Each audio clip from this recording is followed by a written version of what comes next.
Hello दोस्तों, नमस्ते, नमस्कार। बलम वैरागी दोस्तों, खेसारी लाल यादव जी का एक बहुत ही बौला सॉन्ग आ रहा है, बहुत ही बड़ा सॉन्ग आ रहा है। बड़ा सॉन्ग मैं इसलिए कर रहा हूँ क्योंकि बवाल राइटर इस सॉन्ग को लिखे हैं। मैं आप लोग को सॉन्ग के राइटर के नाम बता दूँ, पवन पांडे जी। पवन पांडे जी बवाल राइटर है, बहुत ही खतरनाक राइटर है। खेसारी लाल यादव जी के बहुत ही बड़े राइटर हैं पवन पांडे जी। इस सॉन्ग को लिखे हैं बलम वैरागी, सॉन्ग का नाम है।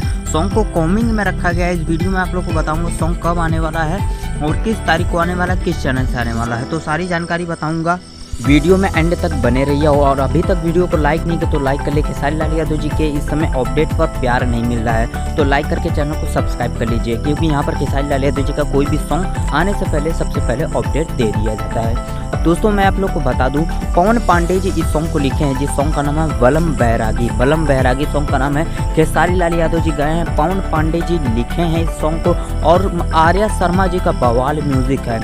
आर्या शर्मा जी का बवाल म्यूजिक है। रोशन सिंह भी इसमें काम किए हैं। दोस्तों, मैं आप लोगों को बता दूं, मिला जुला की टीम बहुत ही बवाल है। और आप लोग को ये बता दूं मैं किस चैनल से आने वाला है। स्पीड रिकॉर्ड भोजपुरी चैनल से ये सॉन्ग आने वाला है। स्पीड रिकॉर्ड भोजपुरी चैनल से आने वाला है, तो काफ़ी बवाल सॉन्ग आने वाला है। तो आप लोग तैयार हो जाइए, बहुत ही ज़्यादा तहलका मचेगा इस सॉन्ग पर। बलम वैरागी कॉमिंग में रखा गया है। आप लोग चैनल को सब्सक्राइब करके रख लीजिए। अगले वीडियो में, नेक्स्ट वीडियो में बताऊँगा किस टाइम आने वाला है। तो टाइम कन्फर्म सिर्फ हो जाएगा तो मैं आप लोग को बता दूंगा। कल शाम को नहीं तो परसों शाम को जरूर आ सकता है। तो चैनल को सब्सक्राइब करके रख लीजिए ताकि यहाँ पर अपडेट सारा मिलता रहे आप लोगों को। तो चलिए, मैंने समझ वीडियो खत्म करते हैं। जय हिंद, जय भारत, जय भोजपुरी। Thank you.